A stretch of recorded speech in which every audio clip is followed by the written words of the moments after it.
I'm David Kohlmeyer, the founder of the Las Vegas Legal Network. The reason why I started the Legal Network is that I noticed that consumers were looking for lawyers and they didn't know what to look for, who to call, where to go.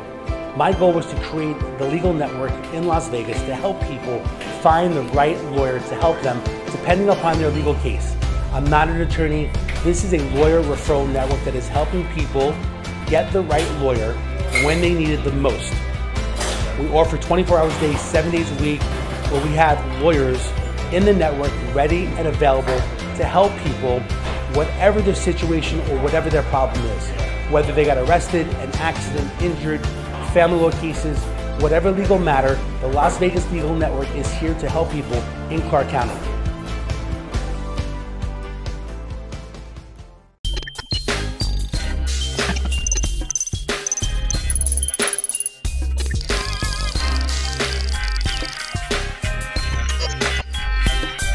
And the other person could have, let's say, a red mark or a scratch.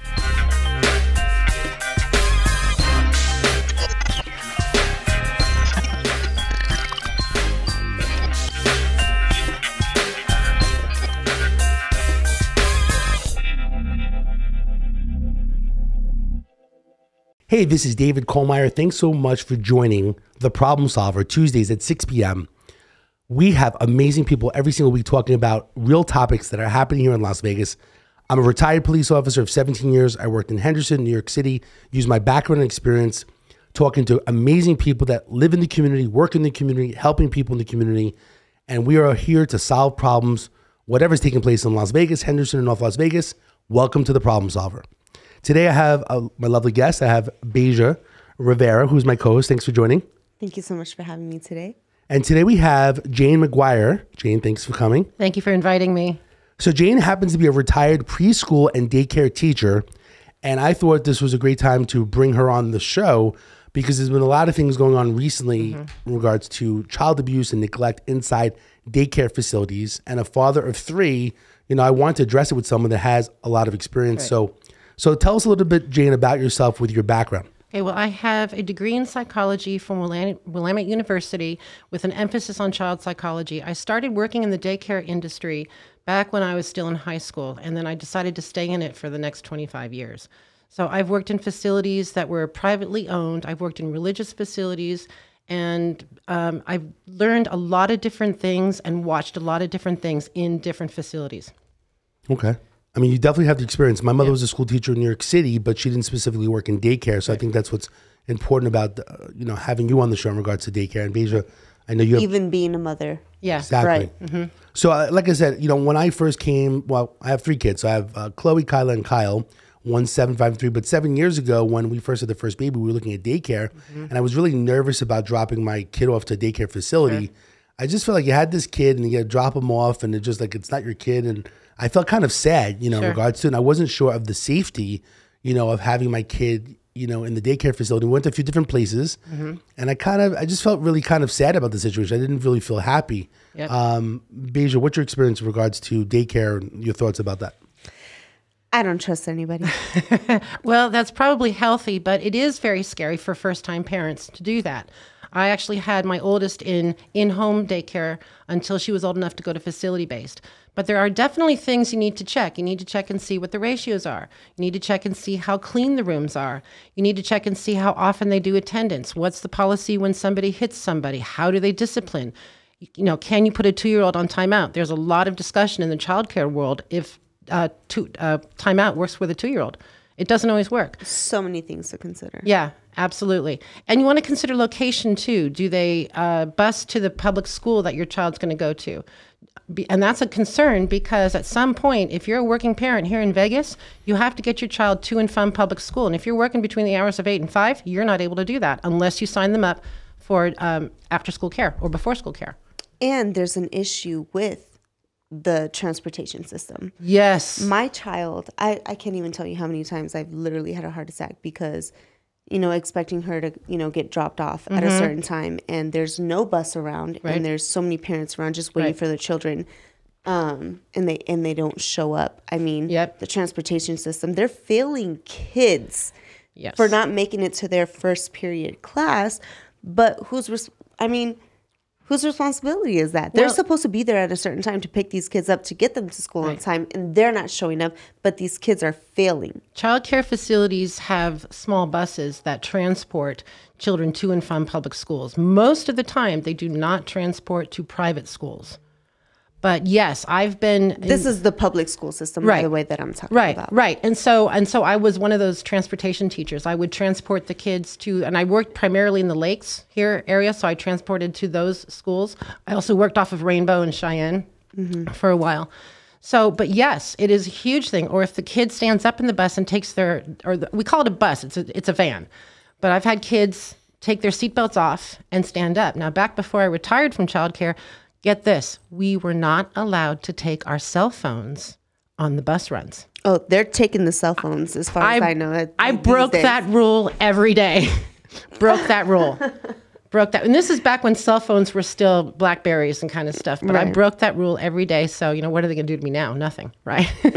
But for me, it was a safety issue. Because if something happens on the bus on the way to school, we either have to get them to school or pull over, right? So when I did have a child stand up on the bus, I did pull over. I did tell him, you're not going to do this again. And I eventually got the children to school, went back, told my director, and she called the parent and said that she was kicking that particular child off the bus for a week. My aunt was a school bus driver, so that's exactly what she did. Those were the measures that she would take. Yeah, and we were only allowed to have between 12 and 14 on those vans. Now, since I've retired, they have the mini school buses now. But back when I was doing it, we had 12 to 14 passenger vans. So let me ask you a question. For people that are new to Vegas in general, like myself, and I was nervous, give us a little bit of insight. Like if you were a parent and you want to go into a daycare facility. Now, a lot of people want to go close to their home because they're dropping off the kid. Right. Which sometimes that may not be the best bet, right? There may be a better daycare facility somewhere a little bit further away. Right. Tell me what I should do. Like you walk in, tell me what it would be if you were a parent, because now you know the insides. What should a parent do? They go in, they ask for information, policies. Give us a little bit of a rundown. Okay. Tell parents what they should be doing. So in the morning, if you're taking a tour in the morning, which is probably the best time because that's usually when they're their busiest, you want to find out what the morning routine is. Many daycares have the kids all in one room as the various teachers come in for their shift, and then they pick out those age-appropriate children. So you want to find out what that routine is. You want to find out when nap time is. Nap time is required in Clark County for ages usually from 2 to 4.5. Now, we do have children that don't nap. That's another issue. You also want to see how often they clean the room. What are their lesson plans like? How often do they get supplies? What do they do for children that act out? How do they handle all that? You want the discipline policy. You are actually allowed to look at the rules of all that. And then you want to find out what the ratios are in each room, because it does vary with age. So those are the questions you want to ask. Okay, so that's really important. And then do you feel that you should be walked through the entire place? You should do a little bit of an inspection. Yes, some directors will take you just to the room that is appropriate for your child. But yes, you want to see what each room has. Okay. Anything else in regards to that? It's getting policies, procedure, whatever the stuff is? Safety issues, accident report forms, all that kind of stuff. And since we're in Vegas, you want to find out what their policy is during the summertime and the oppressive heat that we have here. Got it. It's a big issue as well. Yeah. We're going to take a quick 1-minute break, and then we'll be right back.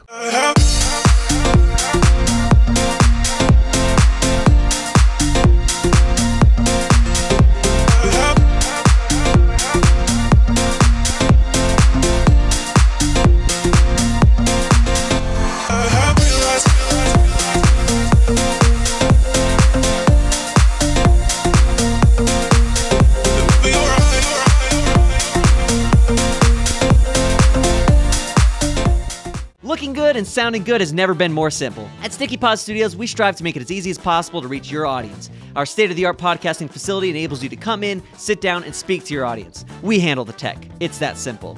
Visit our website or DM us on Instagram at Sticky Pod Studios. We'll see you soon. Welcome back to The Problem Solver. Today we're talking about daycare facilities, child abuse, negligence, what to look for if you're looking for a daycare facility in Las Vegas. So again, we were talking here with Jane, and Beija was helping me out as my co-host here. So I guess my question in regards, we talked about before about going inside, what to look for. I mean, can we open some hidden doors inside the daycare places? What should we really be looking for? Should we be looking for a little bit of dirt in the corner? What is the telltale sign of what to look for? You should be looking to see if toys and things are at child level. The ones that are not at child level, usually it's because they get taken out occasionally. You look to see if the centers are clean. You look to see how they reinforce discipline, how they do positive reinforcement and encouragement, and how they build social skills. A lot of times in a crowded classroom, there can be issues just among the children. You also really, and I touched on this before, but you really want to make sure that you know the ratios. They change for every room. You want to see how the teachers act, how they do tone of voice, all of that, how they bring in shy children, and how they encourage cooperation. Now, can you do like, police officers, sometimes they have ride-alongs. Yeah. Are you allowed to like sit in the classroom all day just to see what's going on? I know the teacher would be on best behavior probably. Yes. But what are your thoughts about that? Can you request that? It's absolutely, you can request it. And I would say the red flag is when a daycare does not want you to come in. That's an absolute red flag. And for me, that would be an issue. I wouldn't even take my child there. But yes, you can go in and you can help and watch and observe. Most daycares here in Clark County are open to that. Now, in regards to employees, even though I walked in, I didn't know who the employee was. Sometimes there's like a name tag on somebody in general. I mean, can you get a list of all the employees? I mean, should you be updated? Like, hey, there's a new employee.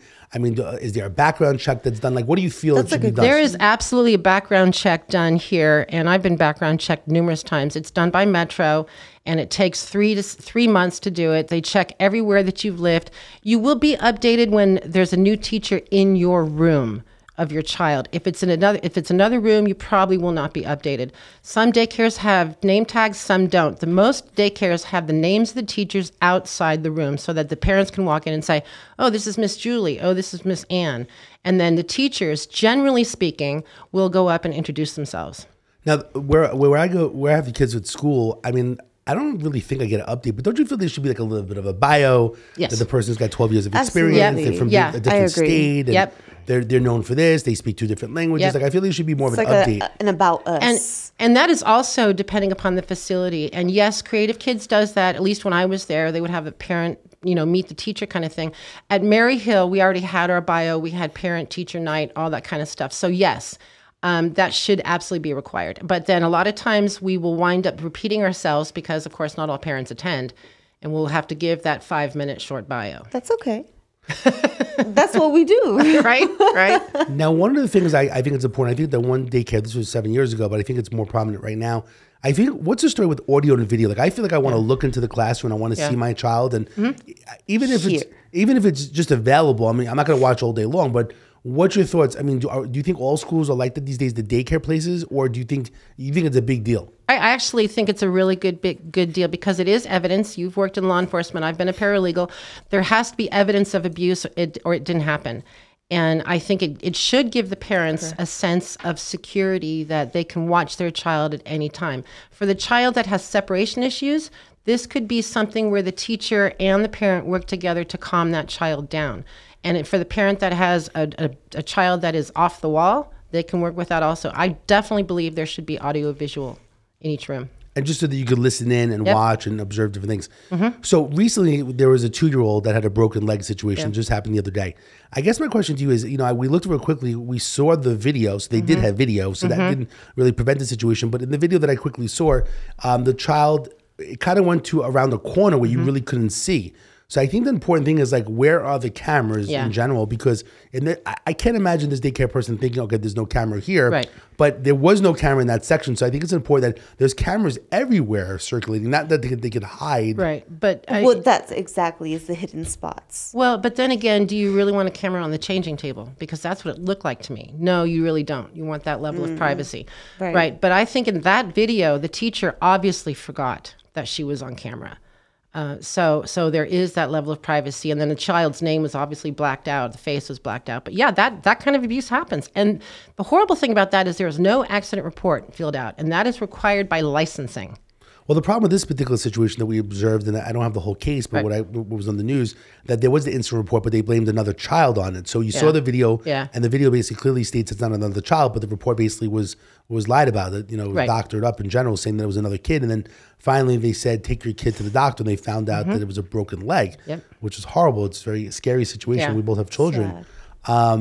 So I think it's important. I think it's important. It doesn't sound funny to say, by the way, if there's videos in the room, can you point out the video cameras in this room where my child would be? I think it's important to get the employee list, a bio information, a picture of the person with some information. I know things change a lot in the daycare facilities, but I think it's important to get that information. If you don't be so pressured just to sign up just because you need daycare, because that's the problem. There's pressure with that, and then how much it costs, right? Transparency. Yes. That's what's going to make you trust. Yes. Somebody taking care of your child. It's transparency. It just needs to be transparent all around. It's very scary. And I think this is why they started putting the cameras in the classroom. If you remember back in the 80s, I believe there was the McMartin preschool case, which put preschool abuse literally on the map. And things have changed since then. And especially here in Clark County, each teacher has to be certified in CPR and first aid, and for the infant room, infant CPR. They should. They have to be. It's required. There's no movement on that. They have to. Good. But the CPR and all that stuff is to take care of them. The problem is more concerned about the neglect and, and the abuse. And then how many children, the ratio that there's not enough. Even the patience. Like if you don't have the patience to take care of then you should not be in childcare. This. You shouldn't be nursing, even just like in a old elderly whatever folks home. You shouldn't be doing that. If you don't have the patience for it, don't do it. And let me tell you something. It's very difficult to work with a teacher that doesn't have that patience. And I've worked with them, and it's very difficult. And I asked for a transfer. I wanted that teacher out of my room. Never happened. I got transferred to another room, thank God. So what are your thoughts? If you're a daycare employee and you have a situation where you feel the person is has an attitude to the children, I think most people, they're afraid because they don't want to get in trouble. They don't want the other person to lose their job. What would be your take if you're since you're a retired daycare teacher, you've been there 25 years, you've worked with someone now. What would you say to the teachers that are out there, the daycare people that are working with people that shouldn't really be in that spot? I would say you've got to talk to your director, your assistant director, your area manager. You've got to report it, because the number one thing with daycare teachers is the safety, the health of children. Most men and women that love children work in daycare. And I think sometimes, with children, even myself, I have 3 kids, and they're all young, and eventually they can get to you. Now, it's one thing I'm the parent, in general, but, I can assume that if it's not your child and, there's stress and anxiety and there's kids, that sometimes it gets the best of you, but we really going to need to make sure that these people are not hurting our kids inside the school. Like I said, I feel bad for the 2-year-old that, broken leg, and it's a tough situation. When we come back in a quick minute, I want to discuss how do we basically solve this problem in general. Let's come up with some creative ideas where, if we send this video to other daycare facilities of what our personal thoughts is as parents and you being a retired teacher. So we'll be back in a quick minute. That's what we do, problem solver.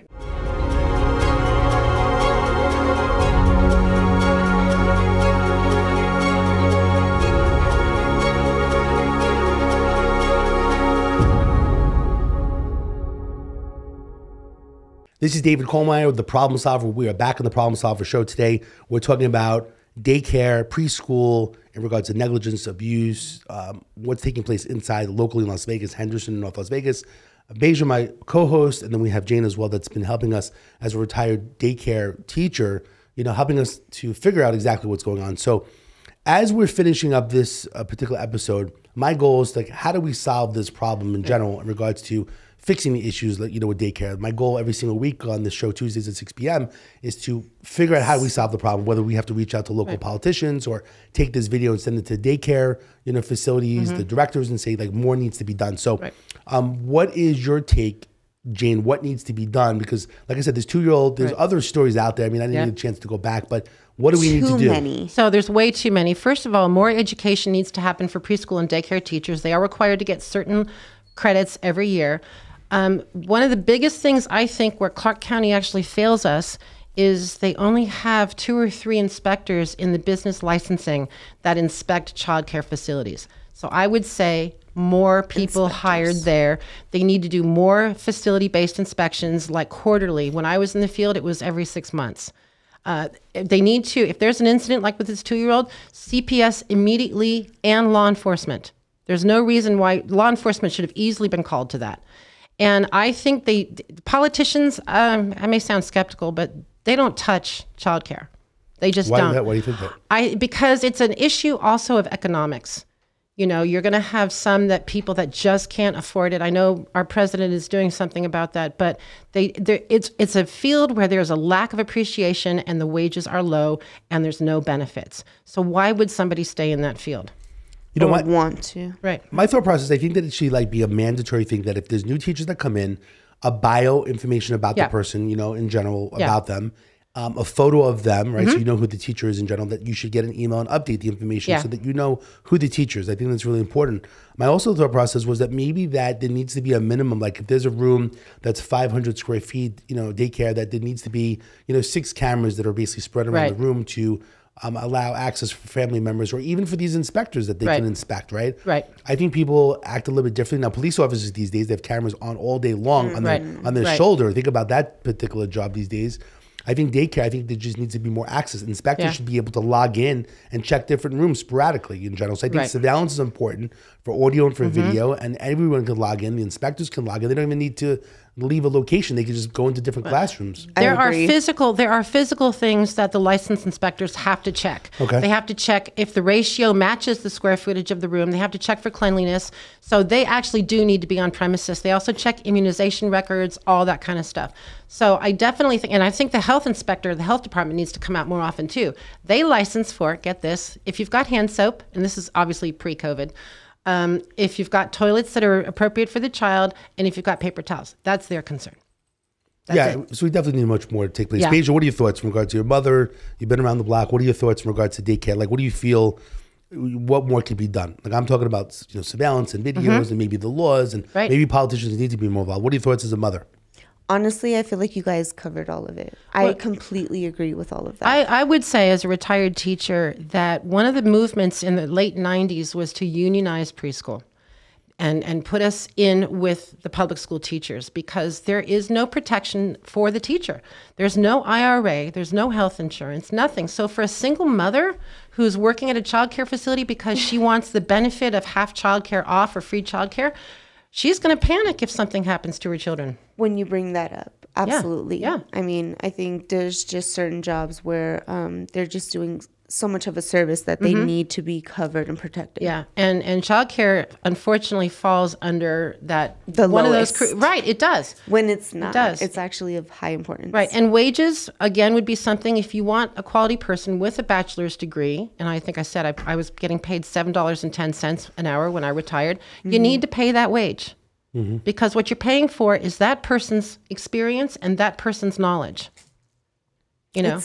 So the higher wage, you're getting a better person in general. So you have to spend the money a little bit. Yeah. Even if it raises the prices for the daycare, at least you're getting a better employee working there that's going to be more concerned about their job. I think if anything else, if we're getting paid more. Which also makes it difficult. Right. It's very difficult because childcare facilities, a decent one, they're expensive. They are. And it comes down to of a married couple, okay, so should the wife stay home or the husband stay home because they can't afford childcare? And then the child doesn't get socialization.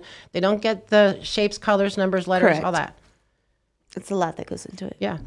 Any other suggestions in regards to parents that are out there? So we addressed the issue in regards to daycare workers. So if you're a daycare worker and you're working in a place, you really just need to speak up in regards to, like, if an employee that you work with, even if you became friendly, you can be confidential and talk with you know, the director and explain, like, look, there's some, and maybe there's some issues. Maybe people going through a divorce or something's happening. And I've dealt with that. Them as much as, you know? Absolutely. No, I would say curriculum is the biggest thing. Creative Kids had a reputation for preparing their kids very well for kindergarten. Any number of kindergarten teachers have told me that when I was a bus driver.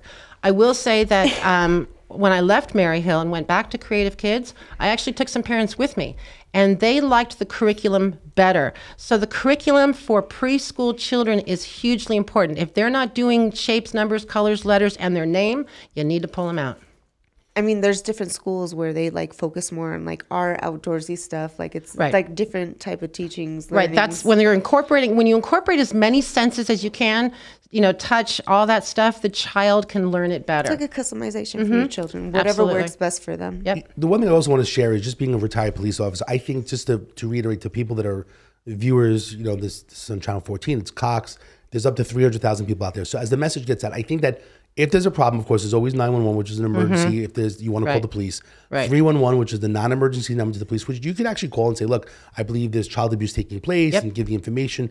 You can call that number. And the other thing is, I mean, I'll throw out the Crime Stoppers number. A lot of people don't know that number, which is 385-5555. If you want to be anonymous, you can go to Crime Stoppers of Nevada online or call it in. It can be remain anonymous. I mean, technically, it's a tip hotline where you actually can receive money, whether you get money or not. I mean, the bottom line is it's just an anonymous way of doing it. And even if you work with someone and you really feel uncomfortable, or you're afraid for revenge, and these things do happen, you can use Crime Stoppers as that source. Saying, look, I know somebody who's very negligent or very abusive to children in the classroom. You can give all the information, just remain anonymous. And God forbid you work with that person and something happens, you could say, look, I didn't know anything about it. I mean, you can lie about it, what we call a survival lie in the police world. But if you need to do that just to make change to take place so that another child doesn't get hurt, I think that's really important. So one more time, that number is 385-5555. Right. Is that a 702? Yeah, it's 702 Crime Stoppers, which has been out for a long time. A lot of people just don't remember the number. I don't think they do. And then you can go online. I believe it's crimestoppersofnevada.com, and then just report that information in general. So at this point in time, anything else do you think you want to share? You can report that also online to child care licensing as well. Okay. But I would say it goes back to what was said with Metro a long time ago. See something, say something. If your child's behavior is changing for the worse at preschool, get involved. A lot of parents blow it off. They're not involved. Yeah, and if your child is nonverbal or has, learning disability, you've got to be extra vigilant. Got it. So thank you so much for joining all that information. The last thing I'll share with people that are viewers that we have, the police is 911, the problem solver, even though we have a show, we are helping people. It is kind of a nonprofit component that we're doing to help people. They can call 702-999-1111. Again, it's not law enforcement, but as a problem solver, if I get information, I'm working with others and other nonprofits and even the police if I need to basically help out. So we'll again, get you to where you need to be. Right. Exactly. So again, Beija, thank you so much for being the co-host today. Jane, awesome information. I'm so glad that we get this information to share with people. We'll have you come back on with the weekly podcast, which is Thursdays at 4:30 at another time. So again, thank you so much. And I'm David Colmeyer, the problem solver. Again, if you have a problem, love to solve, love to help out in general. So again, thanks so much for joining us this week, and we'll see you next Tuesday at 6 p.m. Podcasting is one of the great wonders to start creating content for your brand. At Sticky Pod Studios, you have a professional studio with audio and video podcasting capabilities to hit every angle of your market. We have in-house editors who are ready to create micro pieces of content from your podcast to post on social media as well. You come in, sit down, and we handle the tech. It's that simple. Visit our website or DM us on Instagram at Sticky Pod Studios. See you soon. That was weird. It happens all the time.